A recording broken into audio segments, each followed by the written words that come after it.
Bienvenue dans votre émission, le grand dossier. Après la canicule, les incendies en avance, eux aussi cette année. Des centaines de pompiers ont lutté contre les flammes dans le sud de la France. Ils ont réussi à fixer l'incendie, le feu dans l'Aude, qui est pour l'instant le feu le plus important de la saison. Incendie, un été à haut risque. Cet été, la France va-t-elle brûler? Mais est-on prêt pour faire face? De quels moyens dispose-t-on? Faut-il les renforcer face à cet été qui s'annonce sous haute tension? Laurent Nunez était tout à l'heure dans l'Aude, le ministre de l'Intérieur qui reste inquiet et vigilant pour cette saison estivale. On est évidemment très inquiet pour la saison. On a un mois d'avance là sur les départs de feu. Hier par exemple, il y a eu 26 feux en simultané sur l'ensemble du territoire national. Je parle des feux, je ne parle même pas des départs de feu où il y a pu en avoir plusieurs dizaines dans certains départements. Et c'était le cas dans l'Aude et dans l'Hérault. Donc on est évidemment très inquiet. Vous dire évidemment que ce travail, cette inquiétude, elle s'accompagne d'une grande détermination et de la mobilisation totale des moyens qui sont les nôtres, des moyens nationaux dans le cadre des campagnes de feux de forêt. Et à 16h46, on en parle avec mes invités. Evelyne Delia, bonjour. Merci d'être là. Précieuse Evelyne Delia, chef du service météo TF1 et LCI. Le lieutenant-colonel Frédéric Arrault, bonjour. Vous êtes porte-parole de la sécurité civile.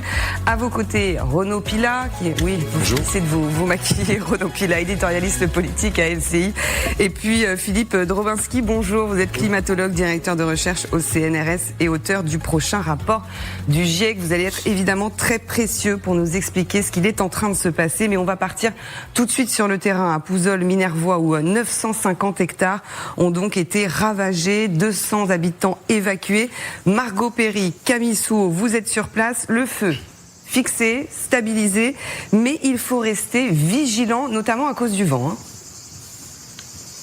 Feu maîtrisé, mais les dégâts sont nombreux. Vous le voyez sur ces images de Camille Souhaut, un paysage totalement noirci et des pompiers encore mobilisés sur le terrain, puisque ici, il y a quelques minutes, à peine des fumerolles se sont dégagées. C'est ce qui a poussé les sapeurs-pompiers à venir sur place. Mais vous le voyez, si on voit le camion de pompiers, on ne le voit pas en action pour la simple et bonne raison que le terrain est très pentu et c'est impossible pour eux d'accéder avec les camions. Ils sont donc obligés de déposer les équipes à pied qui montent donc avec les tuyaux, les équipements qui sont forcément lourds. Tout est difficile d'accès, on nous l'a confirmé. Plusieurs colonnes de sapeurs-pompiers nous en ont parlé. Ici, le risque, c'est évidemment la reprise des flammes puisque les températures sont très élevées, plus de 30 degrés et des vents également très forts. Vous le voyez autour de moi, des vents qui dépassent les 60 km/h ici. Plusieurs centaines de pompiers restent donc mobilisés cet après-midi, ce soir et pour les jours à venir afin d'éviter toute reprise des flammes. Merci beaucoup Margot Perry, donc en direct de l'Aude. Lieutenant-colonel, en effet, il faut rester très vigilant. On a entendu tout à l'heure Laurent Nunez qui s'est déplacé, le ministre de l'Intérieur sur place. Il a dit qu'il est inquiet pour cet été, clairement. Effectivement, on a vu les conditions météo qui ont précédé ces dernières semaines, ces vagues de canicule qui se sont succédées, des précipitations cet hiver qui ont généré une végétation suffisante qui s'assèche maintenant. Et le dernier élément, c'était le vent qui s'est levé ces derniers jours. Un vent qui vient faire cet effet sèche-cheveux et donc assécher encore plus cette végétation et puis attiser la moindre petite étincelle. Quelle que soit son origine, et je rappelle, 9 départs de feu sur 10 sont d'origine humaine, par malveillance, mais surtout également par négligence. Et donc cette petite étincelle d'un moteur thermique, d'une inattention, d'un mégot, va faire que le feu va se développer, poussé par le vent, dans cette végétation desséchée. Du vent et des températures qui vont continuer à augmenter. Evelyne, là, on sait que Météo France a placé encore, c'est ça, 2 départements nouveaux. Voilà. Vigilance demain. Absolument. À partir de demain midi, les Pyrénées-Orientales et l'Hérault seront placés en vigilance orange canicule et ça n'est malheureusement qu'un début avec des températures qui commencent déjà à augmenter, qui vont le faire au fil des jours dans les régions du sud avec des nuits qui vont devenir de plus en plus tropicales. Oui. Philippe Drobinski, on a une autre annonce de Météo France, c'est que sans surprise, j'ai envie de dire, malheureusement, le mois de juin a été le plus chaud jamais enregistré en France. Oui, c'est pas une surprise, oui. C'est surtout ça. Faut arrêter. Malheureusement. Voilà, c'est pas une surprise et je pense qu'il faut sortir de cet effet surprise. Les records vont être battus dans les années qui arrivent. Le changement climatique est là et donc arrêtez de prendre août 2003, arrêtez d'en parler un petit peu comme un événement exceptionnel. Très bien, ça y est. Mais ça, c'était exceptionnel dans un climat de 2003. Ce n'est absolument plus exceptionnel dans un climat de 2026. Et donc, il faut maintenant se préparer plutôt à ce qui va nous arriver dans les décennies à venir. Et les décennies à venir, c'est 5 fois plus de jours de canicule d'ici 2050. Si on prend la région Méditerranée, c'est 100 nuits tropicales. C'est une augmentation du nombre de régions affectées par le risque incendie. 50% de plus de la surface exposée au risque incendie. Tout ça doit effectivement nous interpeller et passer vraiment accéléré dans l'adaptation. Là, on est sur des incendies qui se déclenchent dans plein de sites différents, donc avec une pression sur les moyens d'intervention. Et donc, feux dans la journée d'hier. Voilà, donc on peut, dans 10 ans, ce sera peut-être pire. La surface, l'empreinte géographique du risque d'incendie va augmenter. Et donc, il faut accélérer les enjeux de prévention, mobiliser les citoyens sur... Mais ça, je pense que...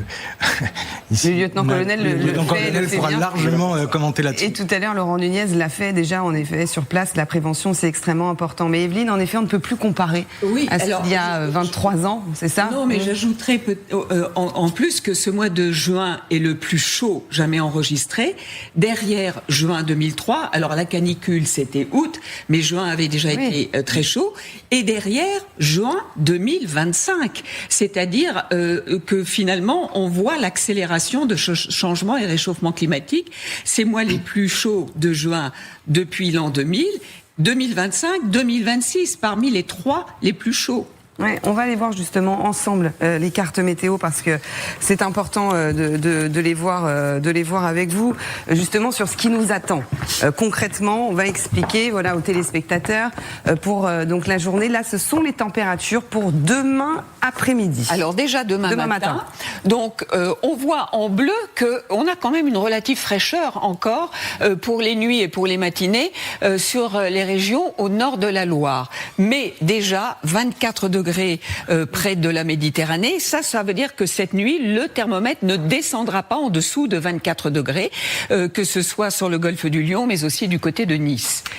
Et dans l'après-midi, voilà, 36 degrés sur le golfe du Lion. Donc déjà, alors il faut aussi dire que ça, ce sont des températures prévues à l'ombre et que on a un soleil. Il n'est pas prévu malheureusement une goutte d'eau dans les 6 jours à venir. Quelques averses orageuses en montagne, c'est tout. Donc 36 degrés et l'on voit d'ailleurs que les 30 degrés, on les a quasiment partout, sauf près de la Manche. 31 degrés dans la capitale, mais encore avec des nuits respirables. Et au fur et à mesure des jours qui viennent, eh bien cette chaleur va se décaler aussi. Alors pour la journée de dimanche, une moyenne de 30 au nord, de 34 dans le sud, mais à partir de dimanche et surtout de lundi, dans le sud-ouest, la Nouvelle-Aquitaine et d'après Météo France jusqu'à la Loire, ces températures vont augmenter avec des nuits très chaudes et cette chaleur va aussi se décaler vers la région lyonnaise, vers la Bourgogne. On attend de très très fortes chaleurs du côté de Lyon, dans la vallée du Rhône, mais aussi jusqu'à la Bourgogne pour les jours suivants et notamment pour le début de la semaine prochaine. Alors, autre information, parce qu'on en parle évidemment aujourd'hui, sont les incendies. Et là, le risque de feux de forêt, on le voit très élevé dans le sud, Evelyne. Et voilà, et notamment tout autour, bien évidemment, du golfe du Lion, mais aussi dans la vallée du Rhône. Dans l'Allier, ça c'était le risque de feu et d'incendie pour aujourd'hui. On voit d'ailleurs ces dramatiques incendies qui se sont déjà déclarés. Malheureusement, le Mistral et la Tramontane vont continuer à souffler pour la journée de demain, en légère atténuation dans l'après-midi. Pendant le week-end, a priori moins de Tramontane, mais toujours quand même du Mistral, et ça devrait continuer les jours suivants. Donc toujours grande prudence, et donc ce que je vous disais toujours, pas de pluie à l'horizon. Voilà, pas de pluie à l'horizon, des chaleurs étouffantes, on peut le dire. On va revenir autour de ce plateau. Evelyne, 26 feux dans la journée d'hier, c'est ce qui a été annoncé, avec un risque de feu, on l'a vu, qui est évidemment élevé. 7000 départs de feu depuis le début de la saison. En avance cette année, c'est Sébastien Lecornu qui justement en a parlé. Écoutez.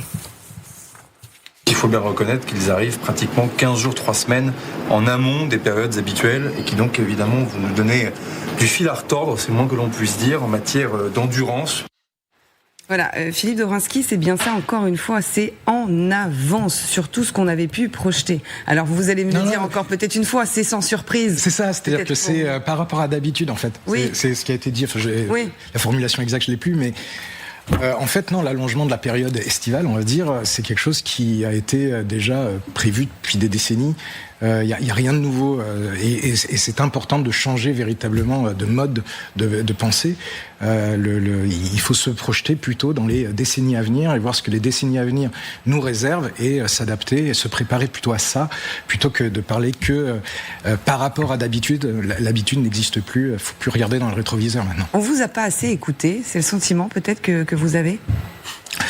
On va dire qu'il y a une répétition pédagogique qui commence à durer. Voilà, ça comme ça. C'est une belle formule pour qu'il n'y ait pas de polémique. Amélie Bouget, bonjour, vous nous avez rejoint, vous êtes directrice de la rédaction de Reporters, vous connaissez aussi très bien ces sujets. Vous pensez en effet qu'on les a pas assez écoutés ? Ah oui, tout à fait. En fait, ce qu'on voit là, c'est notre nouvelle normalité, de nouveaux standards. Donc, c'est pas spécialement précoce. On nous dit depuis des années, moi, ça fait une quinzaine d'années que je travaille sur le réchauffement climatique en tant que journaliste environnement.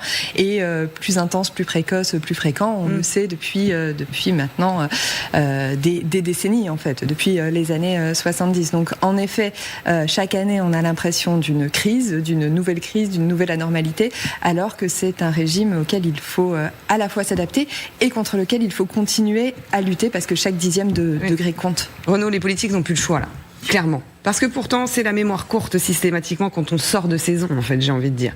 Oui, les politiques n'ont plus le choix parce que tout le monde est concerné.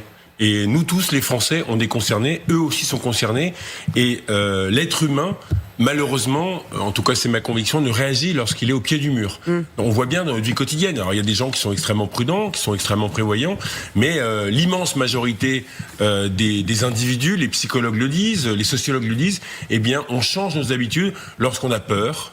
Lorsqu'il arrive un drame, et là effectivement ça sert de leçon. Donc là les politiques effectivement ils ont plus le choix. Mais je reviens sur ce que vous dites et c'est passionnant parce que oui, c'était prévu, mais entre le c'était prévu et on le vit maintenant, on le vit dans nos chairs avec les plus de 2000 victimes qu'on a eues la semaine dernière sur mortalité due à la canicule, avec toutes les conséquences. On les a montrées sur LCI toute la journée avec ces images de personnes qui chez Lidl se ruent pour essayer d'avoir on le montrera. C'est la panique à bord. Hein. Oui. Les réfugiés climatiques. Donc nous sommes maintenant dedans. Et dernière chose, on passe, me semble-t-il, du froid au chaud pendant des décennies. Eh bien, on partait pas en balade lorsqu'il faisait moins 25. On avait tous des gants. Désormais, il faut agir avec le chaud. Ce qu'on faisait avec le froid, on n'est pas habitué. Il faut prendre vraiment des précautions maximales. Je voudrais vous montrer des cartes satellites maintenant qui montrent bien ce qui s'est passé et surtout avec une extrême rapidité du 14 juin justement au 25 juin. Alors, on voit finalement c'est plus vert d'un côté, c'est-à-dire avec une végétation, et de l'autre, tout a presque brûlé, en fait. Finalement, c'est ça, quand on voit ces cartes-là, Evelyne ? Quand on voit la carte qui s'appelle humidité des sols. Oui. Moi, je l'appellerais plutôt carte de la sécheresse des sols. La France entière est sur cette carte rouge, marron. Ça veut dire, quand on a un petit peu de bleu, les sols sont humides. Plus du tout, où que ce soit, et la majorité des sols en France souffrent d'une très très grande sécheresse. Oui. Et, lieutenant-colonel, il a beaucoup plu au printemps, alors vous me dites évidemment Evelyne sous votre contrôle, ça a provoqué aussi une pousse importante de la végétation. Et donc ça favorise aussi malheureusement, j'ai envie de dire, les feux de forêt, parce que c'est bien qu'il pleuve, la végétation pousse, mais en fait finalement ça augmente le risque ensuite pour que les feux partent beaucoup plus vite. Voilà, ça va favoriser une végétation basse, touffue, qui va favoriser le départ de feu. Le problème qu'on a derrière, on a effectivement cette végétation qui est asséchée depuis des semaines, mais qui dans certains endroits, je pense notamment aux Pyrénées-Orientales et la zone sur laquelle on a connu le feu de Ribaute l'année dernière, où on a 70 à 80% de végétation qui est morte, de par les saisons successives qui ont tué cette végétation, avec du bois qui de toute façon brûlera à un moment donné. Et si c'est pas cette année, ce sera l'année prochaine. Donc de toute façon, il faut composer avec ça. Alors, Que faut-il faire ? La tâche est gigantesque. On a 70% d'une zone de végétation morte. La tâche est titanesque et il faut le prendre en compte. C'est un travail qui se fait hors saison dans la maintenance de la forêt et la préparation de la saison, on appelle la défense contre l'incendie, et puis dans la réponse opérationnelle, parce que dès lors que le feu est parti, on n'a pas réussi à l'empêcher, eh bien il faut savoir le contenir et préserver la vie et les biens, et c'est notre travail. Alors que faut-il faire dans ce cas-là ? Est-ce qu'il y a des mesures qui peuvent être prises ? Des mesures peut-être d'urgence tout d'abord, mais aussi des mesures à long terme ? Oui, alors pour évidemment l'urgence, d'autres sur ce plateau en parleraient mieux que moi, mais pour le long terme, je pense qu'il y a une culture du feu qu'on a perdue. On ne sait pas comment le feu se déplace, on ne sait pas comment construire. Les plans d'urbanisme n'intègrent pas forcément ce risque. La question des zones tampons, la question aussi de comment on réaménage nos activités. En Espagne, en Galice, ils favorisent l'élevage pour que les chèvres broutent et évitent donc les buissons, les endroits touffus et secs. Donc tout un mode de fonctionnement à repenser pour prendre en compte en fait cette normalité des incendies qui vont survenir et qui sont alimentés par le réchauffement climatique à plusieurs endroits, parce que évidemment la chaleur, évidemment la sécheresse, le manque d'eau, et puis l'hiver, les champignons et les insectes sont plus nombreux quand le climat est plus chaud, et donc contribuent à manger le bois et à rendre en fait le combustible propice à ce qu'on connaît en ce moment. Donc c'est sur tous ces facteurs qu'il faut jouer. Et puis ce qu'on voit aussi, c'est peut-être des habitants qui se mobilisent pour faire de la prévention, pour prendre le sujet à bras le corps et éviter eux-mêmes, qui vont aider le travail des pompiers pour que ce soit une préoccupation partagée. Oui, lieutenant-colonel, je vous ai vu réagir. Exactement, parce que c'est ce travail-là hors saison qui permet effectivement d'anticiper la saison. Donc, on va parler de ces animaux, c'est ce qui peut être fait avec des bergers, des zones de pâturage. On va également le travailler avec ce qu'on appelle le brûlage dirigé. En l'occurrence, des zones des équipes spécialisées, des pompiers, des sapeurs-sauveteurs, qui vont faire en sorte d'utiliser la saison hivernale pour brûler des zones où la végétation est morte ou exposée, et faire en sorte qu'en pleine saison, ça ne serve pas de combustible pour le feu. Et ces actions-là qu'on fait hors saison, qui sont préparées, ça coûte quelques milliers d'euros. Quand la réponse opérationnelle, telle qu'on la voit aujourd'hui avec des Canadair, coûte quelques dizaines de millions d'euros, et quand derrière, la reconstruction de la forêt qui aurait malgré tout brûlé, coûtera quelques centaines de millions d'euros. Il y a une règle aussi, c'est la règle des 30 cocktails explosifs. Alors, on va évidemment revenir des 30 cocktails explosifs, une température au-delà de 30 degrés, une humidité inférieure à 30%, un vent supérieur à 30 km/h. Philippe Dorinski, vous pouvez commenter cette règle en fait, des 30 explosifs, c'est comme ça qu'on l'appelle. Quand il fait chaud, on évapore. Donc en fait, du coup, l'eau contenue dans les plantes, d'abord elle transpire du fait de la chaleur. La faible humidité plus cette chaleur va permettre une évaporation accélérée, encore plus accélérée par le vent. Ça, c'est l'effet ventilateur qu'on connaît bien, donc ou sèche-cheveux après, puisque effectivement on va souffler de l'air chaud. Et donc en fait, on va créer une évapotranspiration extrêmement rapide, ce qui fait que ça va sécher très très vite la plante. Elle va tout de suite mourir. Donc effectivement, on est et après, du coup, on crée le combustible idéal pour que la moindre étincelle ensuite mette tout le feu à ça. Ouais. Est-ce que vous voulez compléter sur les mesures dont je parlais, mesures d'urgence peut-être à court terme, mais celles aussi à long terme que vous préconisez? Alors moi, je suis pas sûr d'être le mieux armé pour vraiment préconiser. Je pense que beaucoup de choses ont été dites. Par contre, ce qui est certain, c'est que encore une fois, l'extension géographique des zones à risque du réchauffement climatique va nous exposer finalement à des départs de feu multiples et de plus en plus éloignés les uns des autres. Donc la question de l'intervention d'urgence, et de la pression sur l'intervention d'urgence peut se poser, et ça veut dire que les mesures de prévention qui ont été citées sont absolument essentielles pour réduire, on va dire, notre vulnérabilité face à des aléas qui vont devenir, pour le coup, beaucoup plus fréquents. Et l'investissement. On est plus habitué. Pardon. Oui. Non, mais moi, à titre personnel, quand on voyage en France, on est plus habitué à Marseille, dans les Bouches-du-Rhône, qu'à Brest ou dans le Finistère, en termes de réflexe. Quand on est gamin à Marseille, il peut y avoir des incidents, mais on connaît la culture du feu. Dans le Finistère, tout d'un coup, au fin fond de la Bretagne, vous pouvez avoir un feu. Oui, maintenant, ça les gamins sont en pas effet, habitués. ça concerne en effet tout le monde. Amélie Mouget, vous vouliez réagir ? Oui, sur les mesures de long terme, je pense qu'il faut le marteler, mais ne pas oublier les ambitions de baisse d'émissions de gaz à effet de serre, parce que plus on émet, plus ça chauffe, et plus on a des canicules, des incendies, des sécheresses, des crues et des inondations l'hiver. Donc respecter nos trajectoires, à ce jour, on n'y est pas du tout. Normalement, on est censé faire moins 4% chaque année, on n'est même pas sur moins 1,5%. Donc je pense qu'il faut toujours avoir en toile de fond cette idée que si on ne lutte pas contre le réchauffement climatique, on va courir après quelque chose qu'on n'arrivera jamais à rattraper. Voilà, et avec des conséquences en effet terribles et très concrètes, puisqu'on l'a vu aujourd'hui avec ces feux de forêt, et donc 950 hectares ravagés dans l'Aude, et ça a une conséquence évidemment aussi, par exemple pour les viticulteurs. Brandon Warrett, vous êtes avec l'un d'entre eux dans l'Aude, dont un tiers de ces vignes a brûlé. Les conséquences sont importantes, notamment pour les agriculteurs. Regardez cette grappe de raisin avant. Et puis ici, si on prend l'exemple, celle-ci, après le passage de l'incendie, vous voyez cette couleur noire, cette grappe a grillé. Romain, venez me rejoindre, parce qu'on est chez vous et vous constatez cet après-midi les dégâts. Oui, du coup on voit que l'appareil végétal est mort. Normalement à cette période elles sont comme ça. La couleur a complètement changé. Voilà. Et on est sur du craquant, sur quelque chose de souple. Est-ce que vous pouvez déjà estimer ces dégâts sur vos terrains ? Déjà là la récolte, donc dans les 10 000 €. Ouais, c'est conséquent. Voilà. Et après on a tout le travail de l'année réduit. On voit ce tuyau notamment là qui a fondu avec le passage de l'incendie. En fait, on voit clairement que du coup le tuyau est mort, donc il va falloir le changer, donc encore un coût financier, du temps, tout tirer, et en espérant que tout le système soit pas HS. Oui, on vous souhaite bon courage, Romain. Tenez-nous au courant, parce qu'il y aura le passage de l'expert qui va constater les dégâts sous 72 heures. Et vous le constatez peut-être, c'est le retour du vent avec des rafales attendues cet après-midi jusqu'à 70 km/h. Voilà les conséquences qui sont évidemment terribles pour les agriculteurs, les viticulteurs, les habitants de toute façon aussi sur place. Et on a cette question, c'est sommes-nous prêts à faire face à cet été qui pourrait être en effet incendiaire ? Vous en avez un petit peu parlé justement, lieutenant-colonel. C'est le premier feu d'ampleur et il y a cette question vraiment qui se pose. Est-ce qu'on a les moyens nécessaires pour faire face à ces incendies ?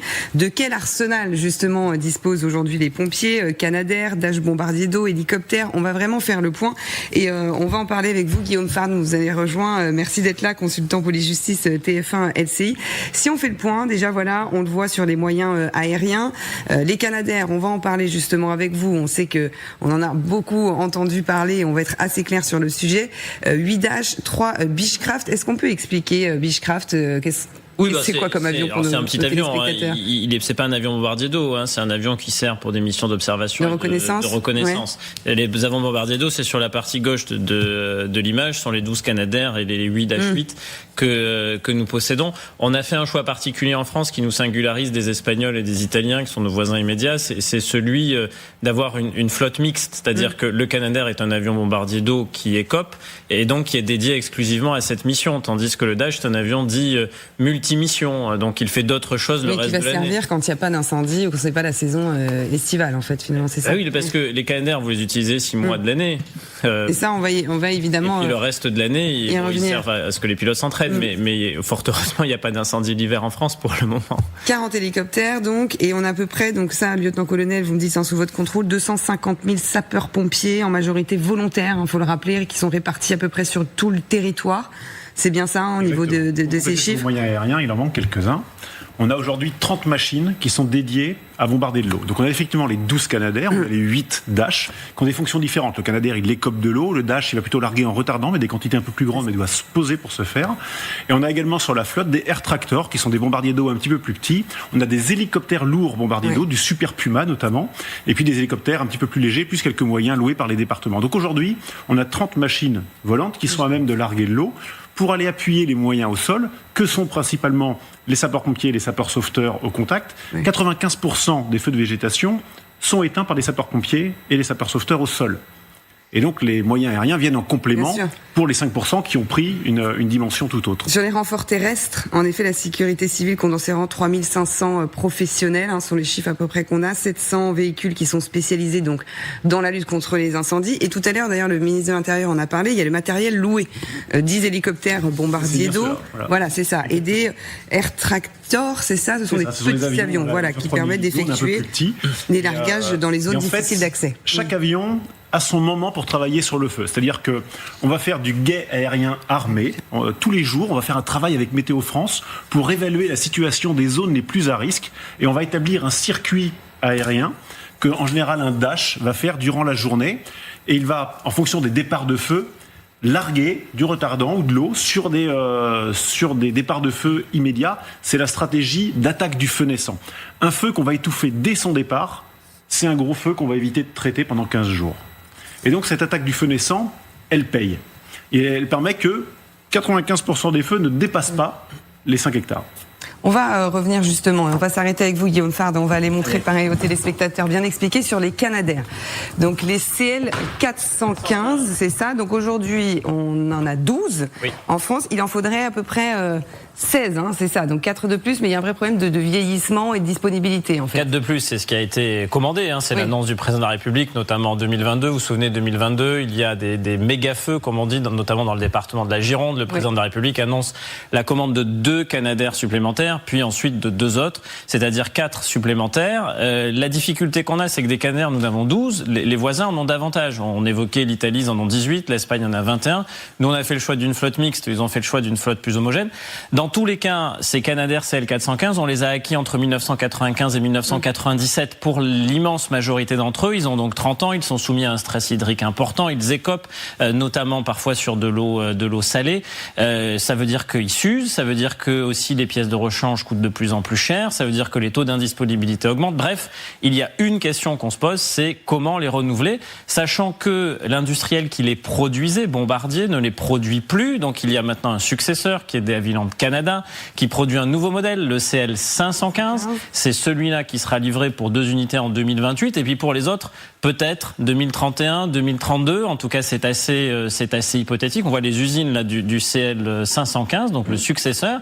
On a fait le choix, nous Français, de faire confiance à cet industriel canadien, mais sur un modèle qui, pour le moment, n'existe pas. C'est-à-dire qu'il va être produit, mais il faut le tester, il faut l'homologuer, il faut le certifier. Donc il y a encore des aléas industriels qui font qu'en réalité, sa livraison est assez hypothétique pour les exemplaires supplémentaires. Et de toute manière, 16, ça ne suffirait pas, au regard de besoins qui ont beaucoup augmenté, puisque les feux, ça n'est plus que seulement la Méditerranée, on en a parlé. C'est aussi le Val-de-Loire, c'est la Seine-et-Marne, c'est la Bretagne. Donc il faudra de toute façon plus d'avions. Et donc la question qui se pose, c'est est-ce que le marché français peut produire des avions bombardiers d'eau. Ce qu'on comprend, c'est qu'en plus, ça nous forme une dépendance, en fait, aussi vis-à-vis du Canada, parce qu'il y a bientôt des offres alternatives, des offres françaises et des Canadair made in France, j'ai envie de dire. En tout cas, le ministre de l'Intérieur, Laurent Nunez, en a cité 3 d'industriels français qui travaillent actuellement à des solutions. Ils sont là. Les 2 premiers sont à Toulouse, Kepler Evolution, Positive Aviation. Ce sont des sociétés françaises qui sont basées à Toulouse, et Inaero est dans le département des Bouches-du-Rhône. Ce qu'ils proposent est un peu différent sur le plan industriel. Le 3e, Inaero, lui, propose de créer un avion de zéro. C'est-à-dire qu'on fait le Canadair du futur. Eux, ils l'ont appelé le Frégate 100. Et donc, il devrait logiquement pouvoir se substituer au Canadair CL415 et CL515 nouvelle formule. Sauf que créer un avion de zéro, c'est long, voire très long. Donc, possiblement, après 2030, on est en 2026 et les besoins sont des besoins immédiats. Et puis, il y a 2 autres acteurs, Positive Aviation en est un, notamment, qui dit, mais plutôt que de construire un avion de zéro, prenons un avion existant, l'ATR 72 que vous voyez ici, qui existe déjà. Il y a déjà plus de 1600 unités en service dans le monde. Et on va rajouter dessous des flotteurs que l'on voit ici. On le transforme pour en faire un avion qui écope, exactement comme sur cette photographie. Et donc cela pourrait permettre plus rapidement, c'est-à-dire dès 2028, de succéder au Canadair. Et puis enfin, il y a un 3e acteur qui est Kepler Aviation, qui lui propose aussi de transformer un ATR 72, mais d'en faire non pas un avion qui écope, mais un avion qui peut larguer du produit retardant, exactement comme le Dash 8, pour se substituer plutôt qu'au Canadair en réalité au Dash 8 et donc d'être un avion multimission.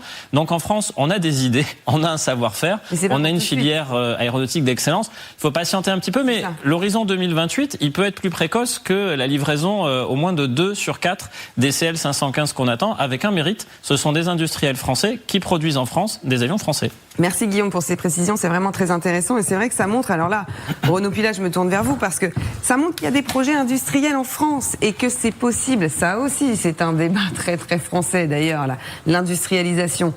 Ça le montre là, on a des projets potentiels possibles en France. Oui, il y a des projets possibles, mais lorsqu'on regarde à 10 ou 15 ans ou 20 ans, et on l'a dit, les prévisions d'été très chaud et de risque incendie maximum, eh bien, auraient pu permettre à des projets français ou à des projets européens industriels d'avancer plus vite. C'est pas possible qu'on ait quasiment un monopole de production des Canadair dans le monde.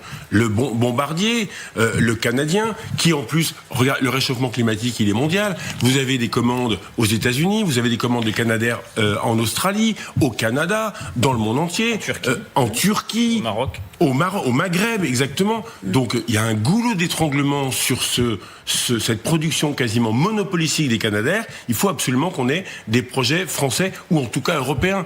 Airbus ou d'autres. Français, ça me semble, on n'a pas assez d'argent, une fois de plus. On n'a pas assez de capital.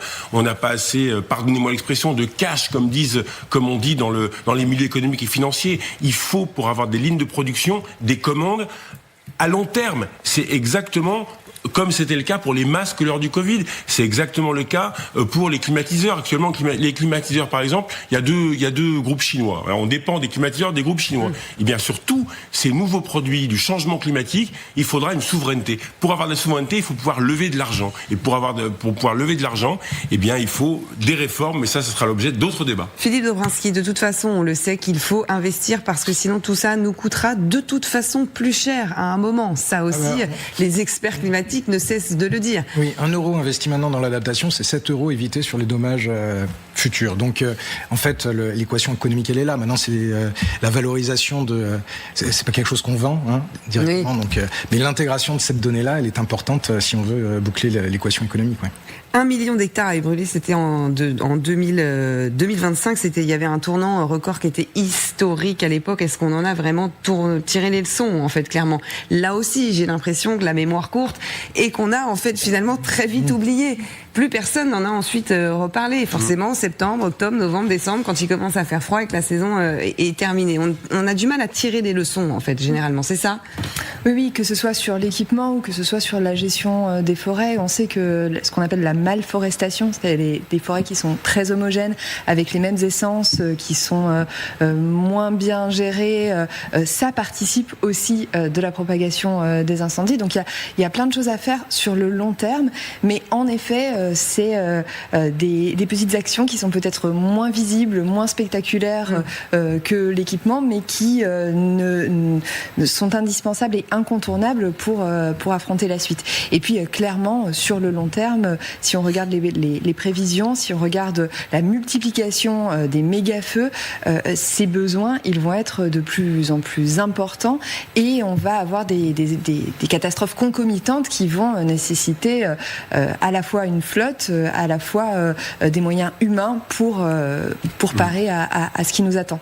Philippe Dobrinski. Oui, alors moi sur est-ce que on va vraiment déclencher quelque chose ou pas? Alors moi aussi je suis on va dire un petit peu attentiste là-dessus, parce qu'effectivement on en a eu des canicules importantes ces dernières années, et donc effectivement l'été passé souvent la mémoire s'arrête là. Là depuis quelques années quand même tout ce qui est on va dire texte de loi environnementale est plutôt malmené, la parole des scientifiques est très largement malmenée aussi, et contestée parfois. Elle est contestée parfois, donc je crois que ça change. Pourtant les faits sont là. Alors là aussi je demande qu'une chose en fait, c'est que ça change. Je pense. Parce que en fait on est apolitique quelque part, on est là pour exposer les faits et je pense que les faits doivent irriguer la bonne décision. Ce qui est intéressant, c'est que là, on est dans un agenda politique relativement court terme par rapport à l'élection présidentielle, et je pense qu'il faut qu'on arrive finalement à essayer de tracter ça un petit peu plus que l'été pour pouvoir intégrer et commencer vraiment à parler de plans d'adaptation long terme dans cet agenda politique qui arrive. Je voudrais juste vous montrer une image. Elle vient de nous parvenir. Méga feu, incendie énorme, géant en Catalogne. C'est en ce moment en Espagne, tout près de Gérone. 45 000 personnes sont confinées. Regardez ces images, c'est extrêmement impressionnant. C'est un avant-goût de ce qui peut nous attendre. Philippe Drobinski, c'est terrible de voir ces images. Ça se passe en ce moment. C'est terrible à plein de niveaux. D'abord parce que la végétation, les écosystèmes, les infrastructures, les populations, enfin tout est malmené là, enfin est détruit. Donc ça c'est un point. Le deuxième, c'est qu'il faut pas oublier quand même que c'est du carbone qui est émis. Il y a quelques années, lors des feux massifs au Canada, le Canada est devenu le premier émetteur de gaz à effet de serre cette année-là, tout simplement lié à ces feux de forêt. Donc là aussi, ça a un effet sur le climat, sur le réchauffement climatique. Donc là, le Portugal va commencer à connaître des épisodes caniculaires au-delà de 40 degrés. Donc là aussi des risques de feux de forêt, parce qu'il y en a eu des feux de forêt massifs au Portugal les années ces dernières années. Donc oui, on va dire que tous les feux sont au rouge et il faut il y a de l'action à prendre. Mais c'est une très mauvaise nouvelle pour nous. Pour nous, on est tous solidaires. Les pays du sud de l'Europe, c'est une très mauvaise nouvelle pour nous parce que ça se passe en ce moment. Mais s'il y a un méga feu qui se passe de nouveau dans le sud-ouest, puisqu'il y a une coopération entre les pompiers espagnols, portugais, grecs et français, toutes les réserves humaines qui vont être mobilisées sur ce feu qui apparemment est extrêmement important, ce sont des solidarités qui peuvent pas venir chez nous. Et nous, si on a un méga feu, on peut pas aller aider des Italiens ou des Grecs. Dernière chose, un point positif quand même, optimisme. Je pense qu'on est à un tournant. On est à un tournant parce que il y avait pas une canicule comme on l'a eu. Enfin, une canicule, moi j'appelle ça, c'est un épisode extrême. On l'a encore dans nos chairs qu'il y a eu à 10 jours. Sur une activité, on est au mois de juin, on n'est pas l'été. Au mois d'août, en 2003, où il y a 2 ou 3 ans, il se passe rien, on est en vacances. Oui, là, dire que les examens. Vous ne pouvez pas y croire, là. Non, mais toute notre vie quotidienne, faire semblant, en fait. Les examens, on travaillait, donc les canicules associées en ce moment même aux incendies, l'élection présidentielle est dans 10 mois, les candidats ne pourront pas, à partir du mois de septembre, ne pas parler de ce qu'on vit. Imaginez en plus si on a une canicule en septembre, alors là, ça va être un sujet de campagne présidentielle. Guillaume Sard, je voulais revenir sur la Catalogne, précisément, et sur les sujets industriels, parce que les avions, on se les prête entre États européens. On a un mécanisme européen d'ailleurs de prêt, mais sauf que si ça brûle chez tout le monde au même moment, personne n'a rien à prêter à personne. Donc ce qui veut dire que des avions, il en faut plus, de toute évidence, il en faut plus pour tout le monde, et que si tous les Européens achètent canadiens, il y a un risque industriel majeur qui est qu'à un moment donné, les Américains, qui sont eux aussi confrontés à ces épisodes très lourds, on se souvient des méga-feux en Californie notamment, préemptent et disent à des Havilland Canada, vous êtes bien gentils, mais vous savez quoi, on va vous faire un chèque qui, va couvrir le désengagement par rapport aux commandes européennes, et 2, l'armement de nos opérateurs privés, chez eux les opérateurs sont privés, pour qu'industriellement vous nous livriez d'abord, et puis les Européens on verra ensuite. Et comme on n'a pas encore véritablement de projet européen, parce que là on a parlé évidemment de français, on est français, mais il y a aussi des Belges qui travaillent sur un projet industriel de renouvellement des Canadair. Il y a d'autres acteurs européens, il y a des Italiens également qui réfléchissent à un projet.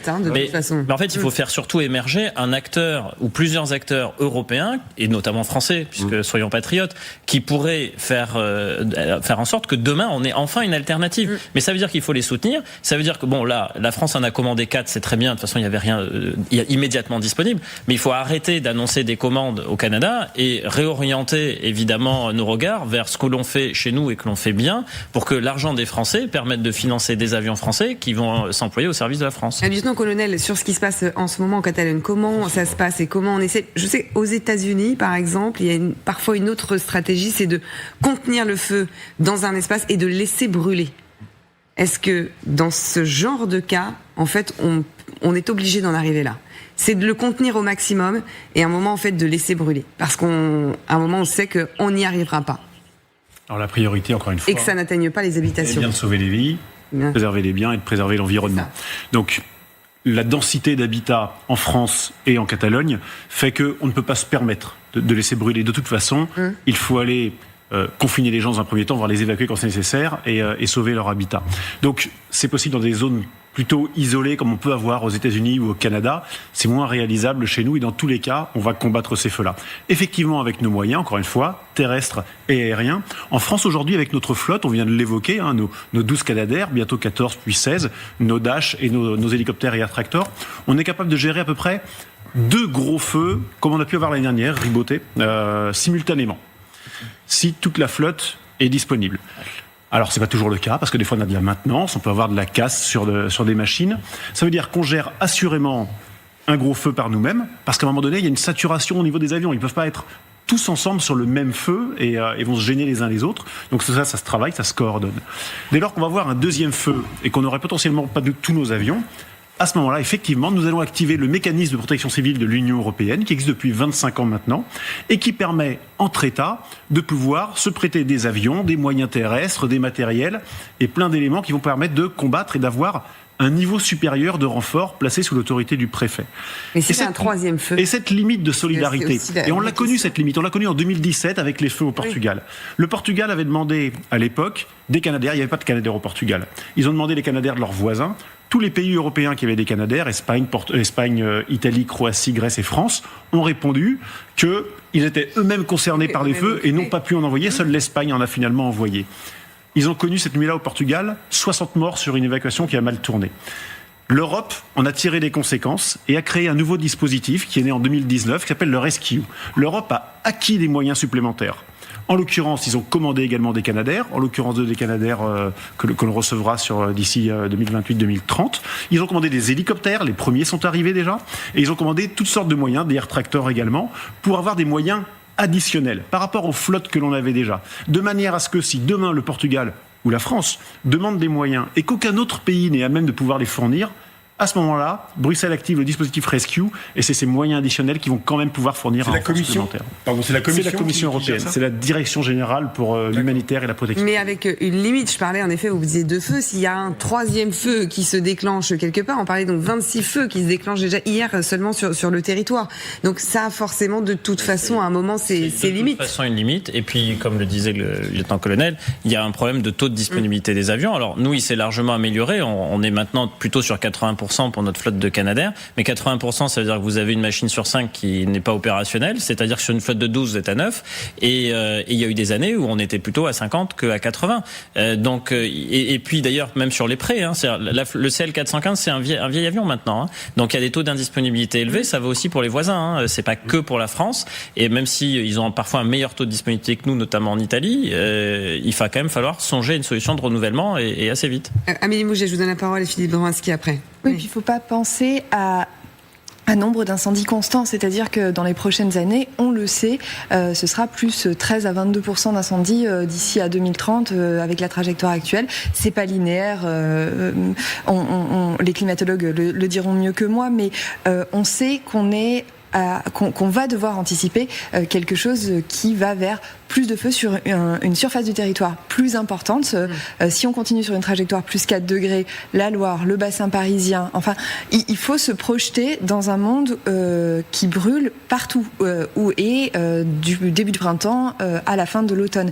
Et c'est ça qu'il faut avoir en tête quand on parle d'équipement, en fait, là, on se rend compte que l'anticipation n'était pas suffisante. Ne faisons pas la même erreur pour les années et les décennies à venir. Philippe de Bronski. Je vais juste dire que le climatologue que je suis conforte ce qui vient d'être dit en disant que justement les risques vont augmenter et c'est pour ça que je rejoins aussi ce qui a été dit par Amélie sur la nécessité absolue de réduire nos émissions de gaz à effet de serre. C'est le seul moyen au-delà des 2 décennies qui arrivent d'arriver à réduire les risques futurs. Mais est-ce que ce sera vraiment suffisant et est-ce qu'on en a les moyens et est-ce que c'est possible et réalisable aujourd'hui quand on a vu l'anticipation, la rapidité finalement. Evelyne Delia nous a quittés, mais on se souvient tous évidemment de cette carte qu'elle avait produite pour la COP21 à Paris. C'était pour 2050 et ça y est, on y est 25 ans avant. C'est pas moi qui vais vous dire que ça y est, bien sûr que non, et on peut pas baisser les bras. Je pense que le mode qu'on invoque depuis longtemps, c'est de dire le climat vers lequel on doit se préparer, c'est pas le climat d'hier, encore moins le climat d'aujourd'hui, mais le climat donc sur la trajectoire, parce que maintenant on a une trajectoire de référence d'adaptation d'adaptation au changement climatique, que ce plan national d'adaptation climatique sur lequel donc s'inscrit sur cette track, eh bien nous dit il faut se préparer à plus 4 degrés. On espère bien évidemment que la réduction des émissions de gaz à effet de serre va nous permettre de rester en dessous de ces 4 degrés, mais il faut nous préparer à ça. Et maintenant, il faut faire, et encore une fois, l'euro investi maintenant, c'est plusieurs euros qu'on pourra éviter plus tard. Mais il me semble qu'il y a l'existant. Moi, j'ai l'impression, il y a l'existant, c'est-à-dire comme si on avait un stock de chaleur ou un stock de nouveaux modes de vie qui est là, qui est existant. On aura beau réduire les émissions de gaz à effet de serre, et c'est totalement indispensable. Il faut déjà qu'on s'adapte maintenant, à court terme, aux nouveaux modes de vie. Ce qu'on a vécu il y a 10 jours, avec en France des centaines de milliers de gamins, enfants ou adolescents qui passent leurs examens avec 34 degrés dans une cour de récréation, lorsqu'on a les classes populaires qui sont toujours les plus touchées lorsqu'il y a une canicule, parce que c'est vrai, la canicule, ça montre la fracture sociale, qui vivent et du coup qui se ruent. C'est maintenant qu'il faut aussi changer les modes de vie. Votre discours est urgent et extrêmement important, mais les politiques, et j'en reviens, c'est pas le dire. En plus, franchement, il y a beaucoup de gens, oui, il faut réduire les gaz à effet de serre pour 10, 20, 30 ans. Ils entendent pas. En revanche, quand on dit cet été, c'est pas une clope qui quitte la voiture, c'est pas un massif interdit où on fait 200 mètres, c'est pas de débroussailles, c'est pas un barbecue, avec peut-être, pardonnez-moi, un peu plus de répression. La sécurité routière, c'est la seule politique publique. Mais souvent, il faut en arriver là. Taper au portefeuille pour que ça fonctionne et que ça puisse. Malheureusement, on en revient. La sécurité routière, il n'y a que ça qui a marché. Les radars, les amendes. Sur les feux, il me semble que. Est-ce qu'on est vraiment au courant des interdictions ? Il me semble pas. Lieutenant-colonel, j'ai une question très précise. Il a fait jusqu'à 41 degrés, par exemple, à Paris. Plus 4 degrés. 45 degrés à Paris. Est-ce que les gens peuvent tenir clairement ou il faudrait évacuer certaines personnes ? Ça, je vais revenir là-dessus. Alors, évacuer, on parle de degrés, de moyenne, et vous serez plus précis sur la chose. Évacuer, non. Il faut surtout adapter l'habitat, adapter l'accueil. On peut pas évacuer des villes entières sur une longue période. On sait le faire ponctuellement sur un feu comme celui-ci. Là, on parle d'autre chose. Donc, c'est l'habitat qui doit être anticipé, et plus que l'habitat, c'est l'ensemble de nos villes qui doivent être végétalisées.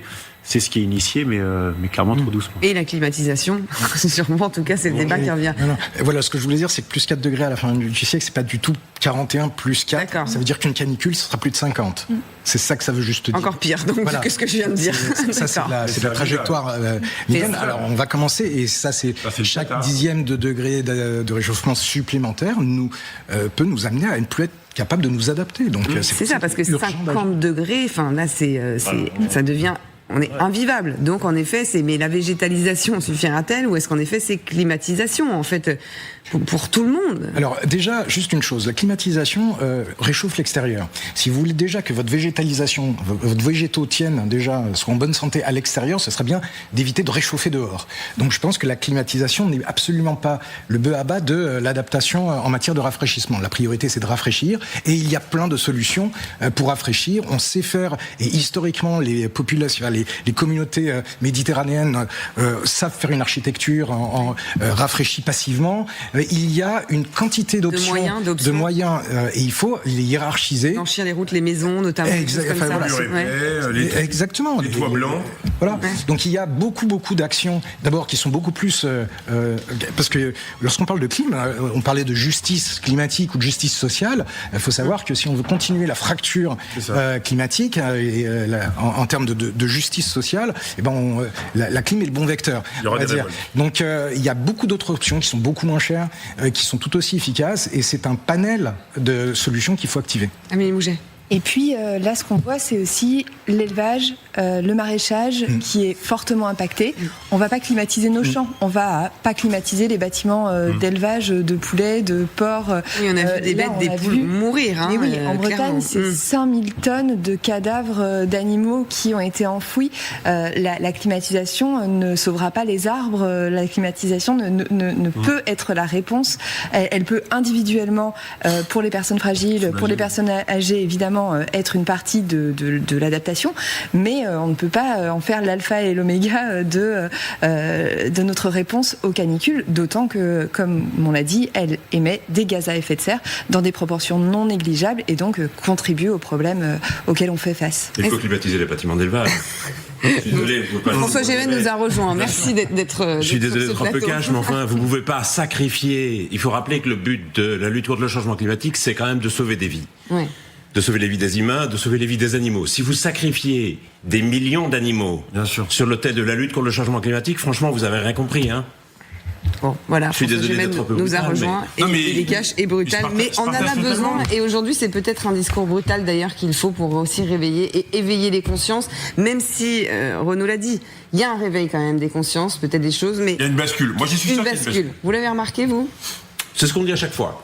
Peut-être dans les paroles et pas dans les actes. La discussion progresse sur l'adaptation. Je pense qu'indéniablement, la discussion progresse. Maintenant, je suis pas sûr que dans les actes, ça va vraiment changer. Vous savez, on l'avait déjà dit au moment de l'été 2022, des canicules, des sécheresses, etc. On avait dit, il y aura un avant et un après. Une des grandes leçons de l'histoire, c'est quand même que nous n'apprenons rien de l'histoire. Oui, et qu'on a la mémoire courte, non? C'est ça? On a la mémoire très très courte, justement. Et singulièrement, effectivement, sur les événements climatiques. Effectivement, quand on sonde les gens, ils ont tendance à oublier très rapidement les sécheresses, les canicules qu'ils ont vécues. Et donc l'erreur de naïveté qu'on commettrait, c'est de croire que c'est l'exposition aux impacts du changement climatique qui va nous rendre plus enclins à lutter contre le changement climatique. Pas forcément, et ça fait même parfois monter le climato-scepticisme. Voilà, c'est vrai, le climato-scepticisme qui existe encore. Hein. D'ailleurs, les climatologues, ils font face parfois notamment très violemment, les climatologues sur les réseaux sociaux, ça on en a beaucoup parlé aussi sur LCI. Très rapidement, lieutenant-colonel, mais l'utilisation de l'intelligence artificielle, puisqu'on en parle beaucoup de l'intelligence artificielle, elle peut aider là aussi dans certains cas, justement, dans cette lutte. Alors, autant peut-être contre le réchauffement climatique, mais dans des cas d'urgence comme cela, et dans les moyens qui sont alloués notamment à nos services de sécurité et de pompiers. Alors elle nous sert déjà, oui. On a déjà depuis quelques années développé adapté les nouvelles technologies à nos besoins de réponse opérationnelle, et notamment dans la détection précoce des feux. Je vous parlais tout à l'heure de cet avion qui fait son circuit pour aller attaquer les feux naissants. On a maintenant des caméras qui peuvent faire la surveillance du massif, qui sont positionnées, qui par triangulation vont trouver instantanément le point de départ de feu pour tout de suite aiguiller les secours. Et aujourd'hui, on vient enrichir tout ce traitement d'imagerie et de détection avec de l'intelligence artificielle qui va permettre de discriminer et d'éviter les fausses interprétations pour aller le plus rapidement possible au départ de feu qui sont significatifs. Ouais, très intéressant en effet pour un gain de temps et c'est un exemple parmi d'autres parce qu'on a évidemment plein de technologies dans notre modèle de réponse opérationnelle pour lesquelles ça nous est utile. On va partir à nouveau tout de suite sur le terrain justement à Pouzol-Minervois. Donc 950 hectares ont été ravagés, 200 habitants qui ont été évacués. Margot Perry, Camille Sau, vous êtes sur place. La situation reste très fragile même si le feu a été fixé. Feu maîtrisé, mais ce qui inquiète les pompiers, c'est ce genre de situation. Regardez sur les images de Camille Sau, une reprise des flammes. Vous le voyez peut-être également à l'arrière, cet hélicoptère bombardier d'eau qui fait plusieurs allers-retours. Hein. On l'a vu pour pouvoir contenir les flammes qui sont forcément attisées par des vents plus de 60 km/h. Des sapeurs-pompiers qui sont donc toujours très mobilisés ici face aux plus de 900 hectares qui ont déjà brûlé ici dans l'Aude et dans l'Hérault. Les sapeurs-pompiers ne baissent donc pas leur vigilance. Vous le voyez, donc les moyens aériens qui sont redéployés cet après-midi. Forcément, si la vigilance est de mise, c'est ce genre de situation qui inquiète plus particulièrement les sapeurs-pompiers qui vont donc rester mobilisés dans les prochaines heures et dans les prochains jours. Voilà, le feu qui reste évidemment sous surveillance avec des vents importants qui peuvent faire reprendre cet incendie et ce feu. Arlette Chabot, bonjour, vous nous avez rejoint, éditorialiste politique à LCI, et le docteur Rafik Masmoudi, bonjour, vous êtes médecin et urgentiste à l'hôpital européen Georges Pompidou. Des incendies, on l'a vu, les canicules étaient à haut risque avec des Français qui, pour certains, paniquent totalement. On a vu pendant cette vague de chaleur des files d'attente à rallonge devant les magasins d'électroménager pour acheter des climatiseurs, des ventilateurs, des scènes hallucinantes de bagarres, de confrontations. Certains déraillent totalement, faut le dire. Regardez.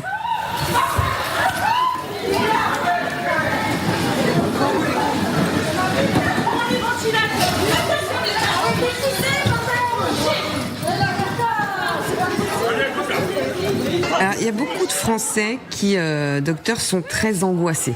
Il faut être vraiment très très clair. Une peur panique qui devient presque irrationnelle, en fait, finalement, et qui amène à ce genre de comportement, d'incivilité, parce que faut être très clair, mais c'est de la panique, là. de la panique et de l'angoisse. Oui, c'est de la panique totale, mais en même temps, c'est l'individualisme qui se développe en France. Donc, c'est vrai qu'en même temps, on n'offre pas. C'est malheureux que la France, 5e puissance ou 6e puissance du monde, on n'arrive pas à acheter un climatiseur ou un ventilateur tranquillement dans un magasin. On est obligé de se réveiller à 4 heures du matin pour faire la queue, pour trouver et se bagarrer. C'est vraiment des scènes... je dirais, oui, c'est complètement aberrant, mais en même temps, c'est vrai que la chaleur tue et les gens, ils ont le droit d'avoir cette panique et cette angoisse de l'avenir, j'allais dire. Je voudrais pas qu'on mette en cause les gens. C'est quand même en premier lieu la responsabilité de Lidl. Je suis désolé, quand vous avez 10 climatiseurs par magasin, que les Français parviennent plus à s'approvisionner, qu'il y a un besoin terrible de climatisation parce que le pays est crucialement sous-équipé, c'est la faute de Lidl d'avoir organisé ses cohues pour en faire une opération de communication. Il aurait été possible de s'y prévoir un système de réservation par Internet, etc. Et puis, ça souligne bien à quel point il y a un vrai enjeu industriel sur la climatisation de ce pays. Le pays va se climatiser. Alors, soit on va organiser une filière industrielle, et je rappelle que le fabricant français de climatiseurs Atlantique vient d'être acheté par les Américains, soit c'est le marché qui va s'en charger de façon assez désorganisée et chaotique. Et donc moi je pense qu'il faut mesurer à quel point la transition, c'est aussi un enjeu industriel pour le pays. Ça c'est sûr. Et la question de la climatisation, c'est comment est-ce qu'on va faire en sorte que les gens mettent des climatiseurs fixes chez eux plutôt que d'acheter des climatiseurs mobiles. Ça, il y a vraiment plein d'enjeux en fait derrière ça. Arlette Chabot, c'est vraiment ça, et on l'a vu tout à l'heure avec les Canadair notamment, qu'il y a des alternatives françaises qui existent, donc des projets industriels français, c'est possible. La réindustrialisation, on en a parlé tellement de fois sur ce plateau encore cette année, et là on est encore aussi face à ce problème-là.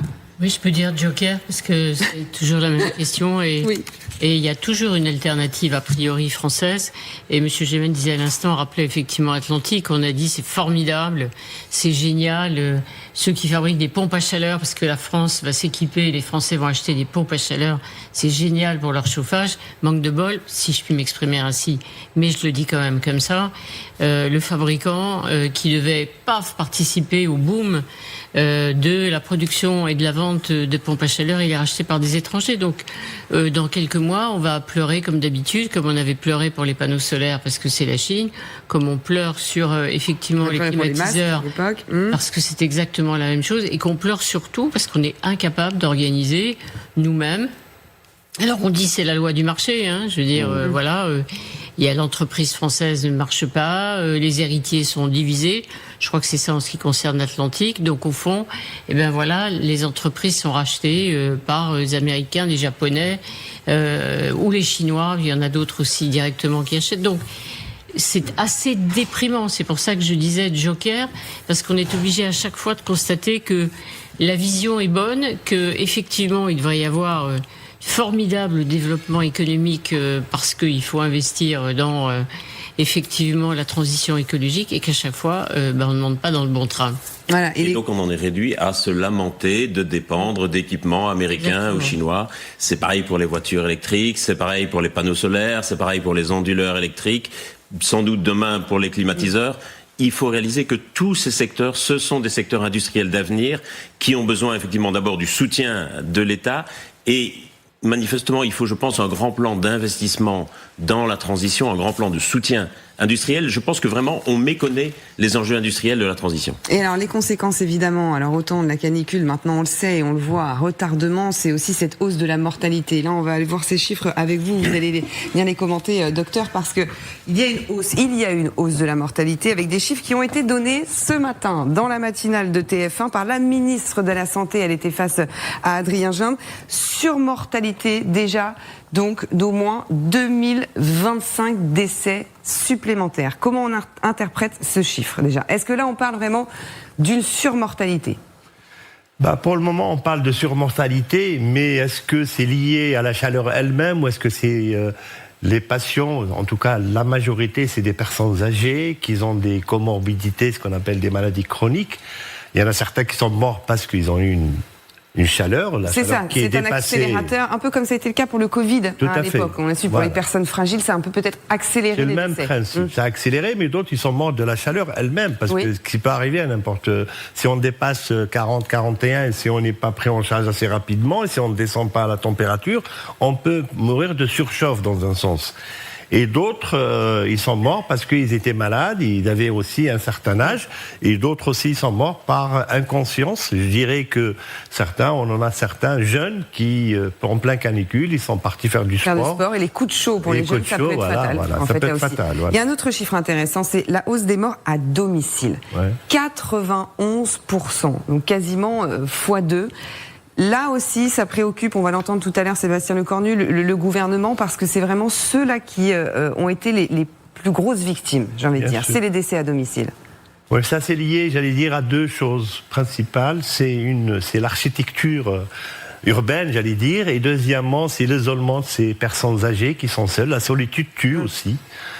Donc la majorité, ils sont morts à domicile. Donc c'est vrai que la région parisienne, vu l'architecture, j'allais dire, c'est vraiment une fournaise. C'est important, mais on va voir comment on peut en effet peut-être faire baisser, en tout cas parce que les morts à domicile, c'est assez terrible. Les EHPAD on a dit ils ont tenu.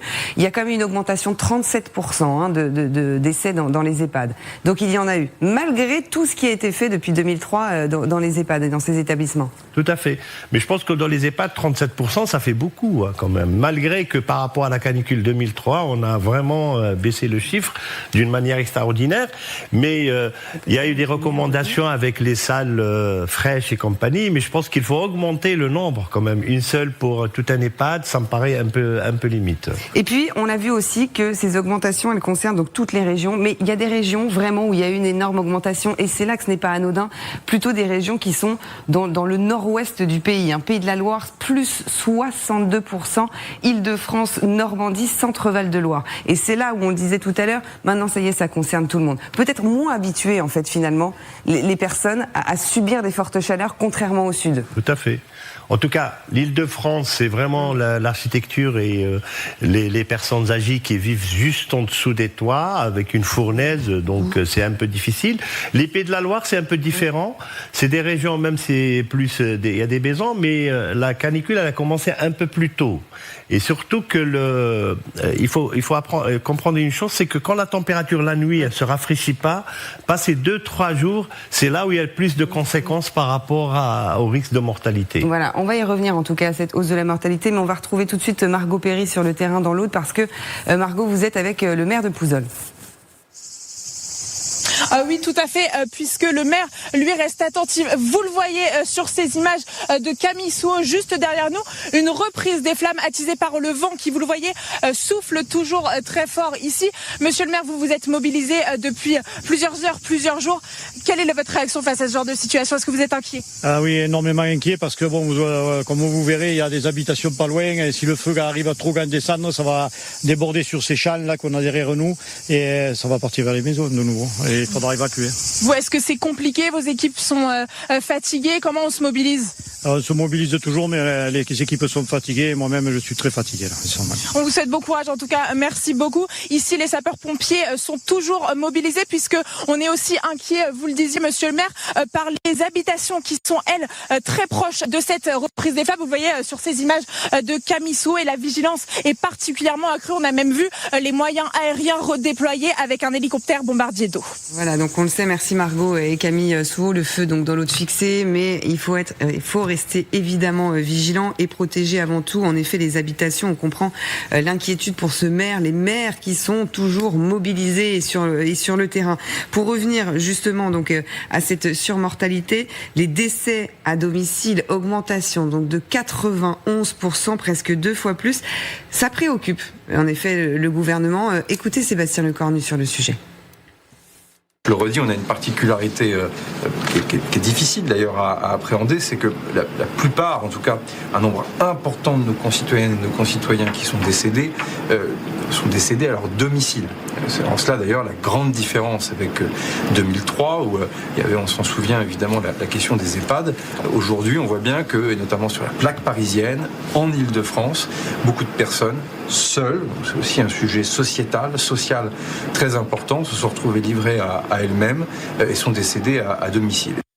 Comment les faire baisser, ça? Alors là, c'est la difficulté. Il faut renforcer les moyens, les infirmiers, venir à domicile beaucoup plus. Des climatiseurs dans les domiciles, tout simplement. Il y a aujourd'hui une grande inégalité d'accès face à la climatisation. Effectivement, tant que les personnes vulnérables, fragiles, habiteront dans des logements qui sont très exposés et qui ne sont pas climatisés, on aura malheureusement ces décès à domicile. Et je crois que vraiment l'évolution est intéressante parce qu'on voit bien que depuis 2003, la prise en charge à l'hôpital s'est considérablement améliorée. On voit bien que le corps médical était beaucoup mieux préparé, les hôpitaux étaient beaucoup mieux préparés.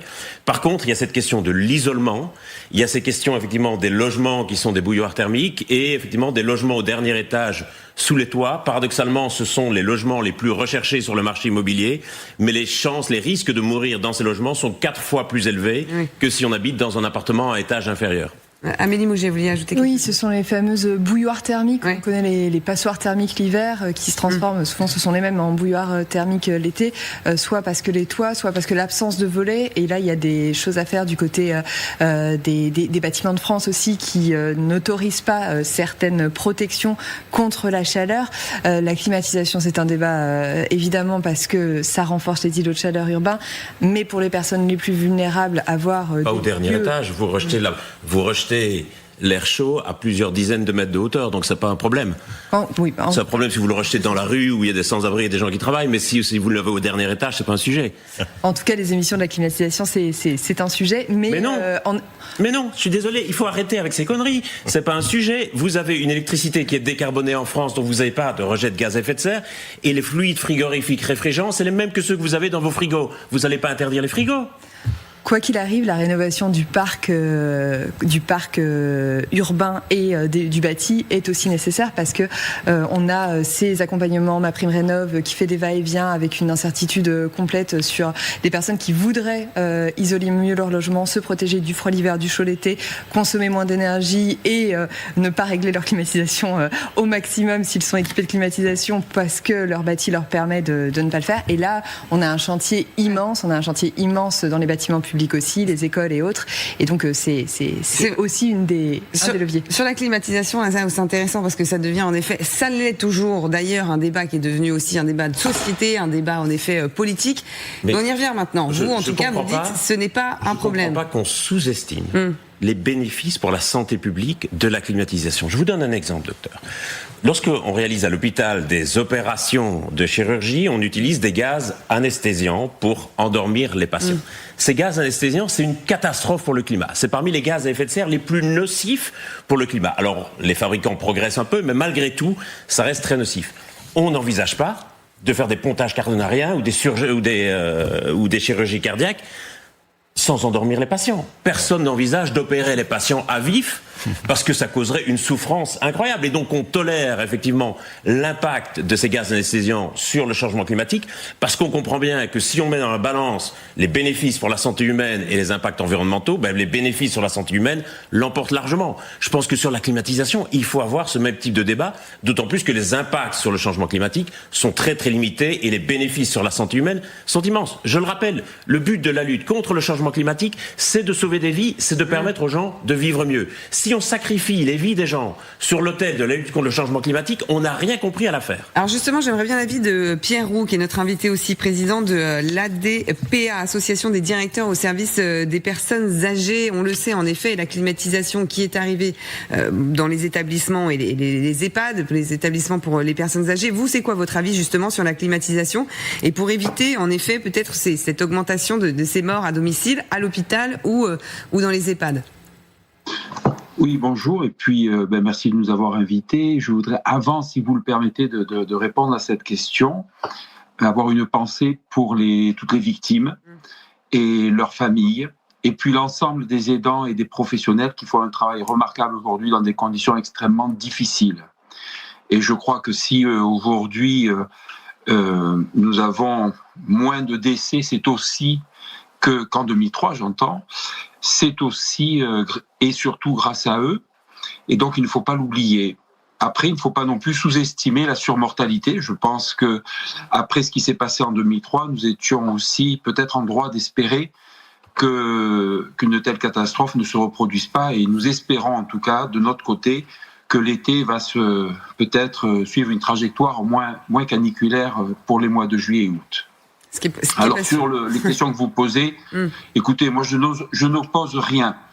Nous considérons d'abord qu'effectivement, mieux vaut prévenir que guérir, d'une certaine manière, concevoir l'habitat, concevoir les établissements de manière à utiliser le moins d'énergie possible et le plus de confort possible, confort thermique, c'est essentiel. Nous voyons, nous, à notre échelle, à quel point une bonne conception architecturale permet de consommer moins d'énergie et d'apporter plus de confort. Est-ce que la climatisation sauve des vies clairement quand même aujourd'hui, notamment par rapport aux personnes âgées et plus fragiles? Très factuellement, la climatisation améliore les choses, peut diminuer la mortalité, mais je rappelle quand même que la climatisation aujourd'hui est imposée dans les établissements sur les salles collectives, et encore pas toutes. Oui. Et que nous avons dans nos établissements des personnes extrêmement fragiles, soit sur le plan cognitif, et qu'il est bien difficile de les maintenir calmement, j'allais dire, dans des lieux collectifs, et que par ailleurs, nous avons des personnes qui sont dans des logiques palliatives. Nous avons en permanence, dans l'établissement de 80 places, 5-6 personnes qui sont en fin de vie, et qu'il est bien difficile d'aller les transporter, vous le comprenez bien, dans des salles climatisées. Par conséquent, la climatisation, depuis 2003, a été un progrès. Effectivement, nous faisons mieux. Aujourd'hui, je crois que les professionnels savent faire. En revanche, ce qui manque, c'est le temps de faire.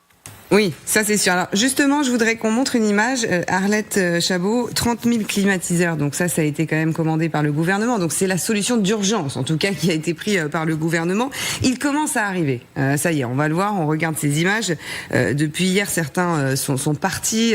On en a vu de certaines usines. Il y en avait plus de 500 d'une usine. 42 qui étaient partis en direction de l'hôpital Avicenne à Bobigny sont installés. Ce sont des climatiseurs, vous savez, avec évacuation. Donc on sort, on ouvre la fenêtre et donc on peut sortir l'évacuation. Mais ça paraît quand même un petit peu le système d'urgence, finalement. Moi, je trouve qu'il faudrait peut-être sortir du débat sur la climatisation, parce que moi, je suis absolument consternée, parce que depuis que François Gémen a dit que, ouvertement, compte tenu de qui il est, de sa personnalité et des positions, qu'effectivement, on pouvait quand même installer des climatiseurs pour éviter aux gens de mourir, ce qui est quand même la moindre des choses. On pourrait peut-être sortir de ce débat, et parce qu'il y a tout le reste à faire, quoi. Voilà. Donc là, la prise de conscience, je pense, pour tous les Français, c'est effectivement de se dire, bon, la canicule exceptionnelle, c'est pas ça. On risque d'avoir effectivement des chaleurs aussi fortes, mais 1-2 fois par an, peut-être plus, on ne sait jamais. En tout cas, ce ne sont plus des épisodes épisodiques.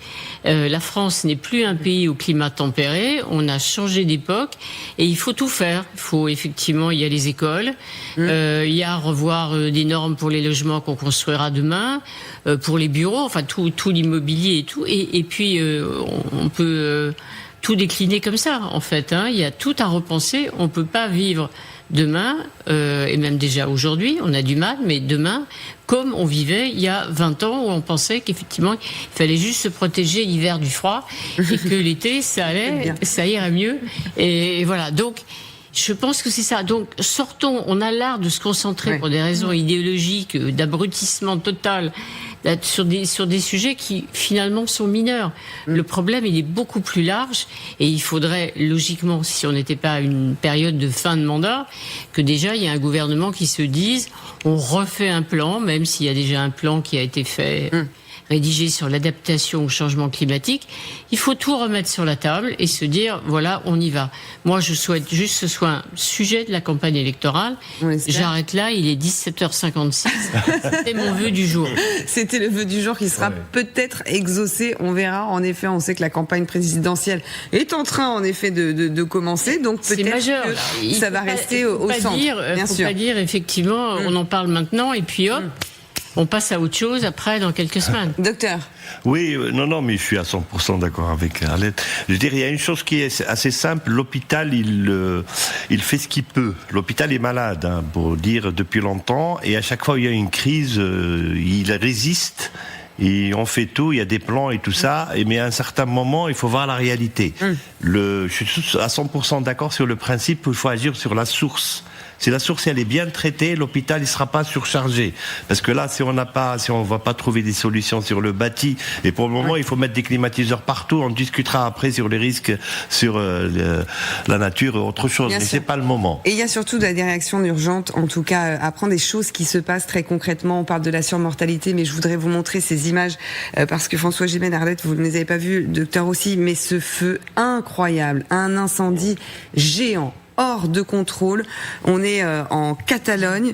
Il y a déjà 700 hectares qui sont partis en fumée. Hors de contrôle. 7 communes qui sont confinées. 45 000 personnes qui sont concernées. François Gémen, c'est terrible quand on voit ce genre d'image. D'abord, c'est évidemment terrible pour les gens, c'est terrible pour les pertes économiques. Il faut rajouter que c'est malheureusement terrible pour le climat aussi, parce qu'évidemment, ces incendies émettent une quantité de carbone tout à fait phénoménale dans l'atmosphère et que des arbres qui ont brûlé, évidemment, ne seront plus capables d'effectuer la photosynthèse et d'absorber du carbone. Ça, c'est vraiment un des grands éléments, sans doute les plus inquiétants en ce moment, c'est que les forêts absorbent de moins en moins de carbone parce que la végétation s'assèche, parce qu'il y a ces incendies. Et si nous n'avons pas, effectivement, ce puits de carbone que représentent les forêts, on va atteindre la neutralité carbone beaucoup plus tard que prévu. Lieutenant-colonel, quand on voit ce qu'il est en train de se passer, là, il va y avoir une coopération forcément européenne, on en parlait déjà tout à l'heure. L'Espagne seule ne va pas pouvoir faire face à cet incendie. Alors, dans un premier temps, c'est l'Espagne qui va de toute façon y répondre. L'organisation d'Espagne est assez différente. Notre organisation, on l'a vu en France, c'est sous l'autorité du préfet avec ses pompiers départementaux et un appui zonal puis national.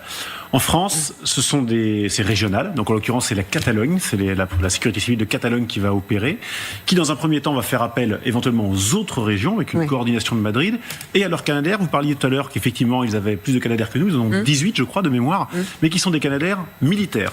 Donc avec une organisation là aussi différente dans leur mobilisation, dans leur emploi. Et puis si effectivement ils atteignent une limite capacitaire, que leurs Canadaires ne suffisent pas, mais 18 Canadaires sur un feu comme ça, ils pourront pas travailler de toute façon simultanément. Mais s'ils atteignaient pour une raison quelconque une limite capacitaire ou au moyen terrestre, à ce moment-là, effectivement, ils pourraient activer soit la coopération transfrontalière, on le fait très régulièrement, soit le mécanisme de protection civile de l'Union européenne. On continuera bien sûr à suivre cette actualité sur LCI. Merci à tous, en tout cas, d'avoir participé à cette émission. Il est 18h et avec vous, Sylvia, on va revenir justement sur ce qui se passe dans le sud de la France et ces incendies. Oui, effectivement, parce que le ministre de l'Intérieur s'est déplacé dans l'eau. Des incendies qui ont déjà brûlé plus de 8000 hectares en tout depuis le début de la saison des feux. Des feux qui ont un mois d'avance. Celui de Canet-en-Roussillon a été fixé, tout comme celui de l'Aude. On va écouter Laurent Nunez. On est évidemment très inquiet pour la saison. On a un mois d'avance là sur les départs de feu. Hier, par exemple, il y a eu 26 feux en simultané sur l'ensemble du territoire national. Je parle des feux, je ne parle même pas des départs de feu, où il y a pu en avoir plusieurs dizaines dans certains départements. Et c'était le cas dans l'Aude et dans l'Hérault. Donc on est évidemment très inquiet. C'est un premier bilan de la canicule du mois de juin. Elle a causé au moins 2025 morts, en majorité des personnes âgées vivantes à domicile, un bond de 30% en une semaine et qui s'ajoute aux 300 décès de la fin mai. Mais ce n'est qu'un bilan provisoire qui pourrait encore s'alourdir. On va écouter la ministre de la Santé qui était sur TF1 ce matin. 2025 décès supplémentaires. Ces chiffres de 2025 décès supplémentaires concernent environ 60% des certificats de décès. Vous savez, c'est les certificats électroniques. Il y a des certificats papier de décès qui ne sont pas encore consolidés. Donc ces chiffres peuvent encore évoluer à la hausse. Ils vont évoluer de façon certaine puisque c'est pas 100% des certificats de décès. Politique à présent et à droite, la campagne présidentielle est plus que lancée. Bruno Retailleau réagit à la main tendue de Laurent Wauquiez à Édouard Philippe. Laurent Wauquiez qui avait aussi estimé qu'il fallait savoir se retirer de la course à l'Élysée. Le candidat LR à la présidentielle lui a répondu sèchement. Écoutez. Je ne veux pas suffisamment de mal pour Édouard Philippe pour me réjouir que Laurent Wauquiez le soutienne. Parce que je pense qu'il ne mérite pas ça. Dans la vie, on peut avoir des sensibilités, on peut avoir des convictions qui sont différentes. Mais je pense que le pire de tout, ce qui vraiment dégoûte les Français, c'est de retourner sa veste si souvent. C'est de changer d'avis d'un mois à l'autre. C'est ce qui décrédibilise la parole publique. À Monaco, l'enquête fait de grands pas. Le suspect a été identifié. C'est en fait une femme, une Ukrainienne de 39 ans qui s'était grimée en homme. Elle s'appelle Anastasia Berezovska. C'est donc elle qui aurait posé l'engin. Elle n'aurait pas agi seule selon le procureur adjoint de Monaco et elle a fui par l'Italie jusqu'en Allemagne où elle réside. Son domicile a été perquisitionné mais pas de nouvelles d'elle.